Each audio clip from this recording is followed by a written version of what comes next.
games to play. Just curious, as you reflect on his year here, just how has he been that voice in the locker room that we need to still fight for these wins when you were going through a losing streak like you did? Well, I think Nijel is one of those everyday guys. You know, he comes to practice every day, takes care of his business, does his recovery, does his, comes and he's on it, does his prep. He's just a veteran that way. And literally, he doesn't take days off in practice. He's one of our hardest workers in practice every day. And that's a form of leadership.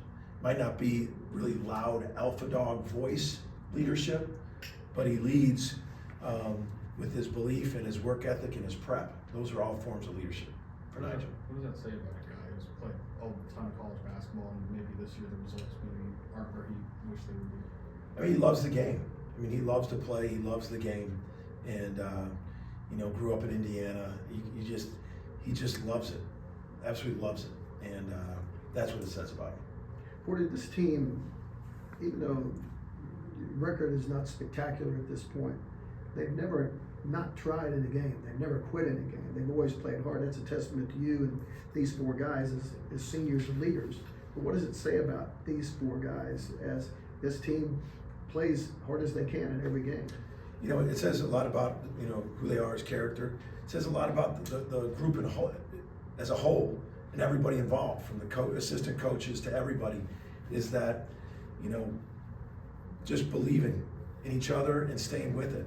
The easy thing in life is just to take this victim mentality and pour us and it was this, that, and the other. That's just the easy route. The hard route is to keep getting back up in life. And these guys kept on getting back up, and we're getting better.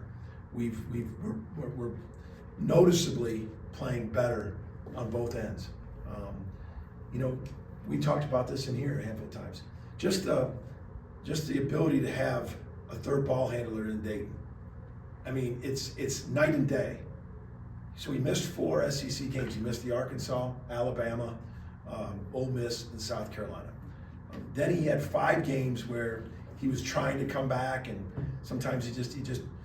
So right around Kentucky game, I think it was 7 games ago, he's like, I feel great. So his minutes went back up. So in the missing 4 games, and then in the 5 that he played before that, he averaged 1.9 points per game. And since then, those last 7, he's averaged 10. But he's also just enabled X and Nijel to play a little less. It's night and day, the difference in our team, the last 7 games, of having another ball handler, having a guy who's averaging 10 off the bench, opposed to not having that in all those close games. And, I think our team recognized that. Jadon Jones off the bench. You look at him the last 7, 8 games, of that confidence that he gives us. And that's what I give him a lot of credit for. Jadon finding his voice. It was so easy for him just to feel bad, put his head down, and all of a sudden he just started willing it with his voice and with his effort. But it's just so clear on us getting that production off the bench these last 7 games. Going back to Dayton, you knew it'd be a lift when he got healthy. Did you have any idea just how much it was really going to mean? I tell you, we felt that this was going to be the year, the sophomore year that he had. And it just didn't get off to that start. And then in Arizona State, it was 1 bad ankle sprain, and then tried to come back, and then it became a second. But yes, these last 6, 7 games, this is what we envisioned how he finished his freshman year. And just being able to score it, he moves better. He's been able to defend so much better before the ankles.